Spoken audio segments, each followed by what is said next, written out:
Тренажер «Бабочка». Здесь мы можем делать два основных упражнения. Это сведение для грудных мышц и разводку для задней дельты. Тренажер настраивается по высоте.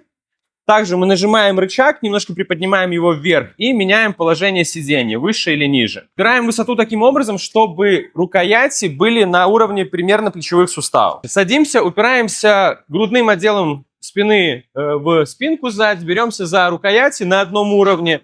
До конца локти не разгибая, небольшой угол остается. И сводим руки перед собой. Для того, чтобы настроить тренажер для тренировки задней дельты, мы должны вытянуть вот этот упор вниз и рукоять повернуть вперед. Также садимся с упором в спинку тренажера, но теперь уже грудью. Беремся за рукояти и, не сводя лопатки, отводим руки в стороны.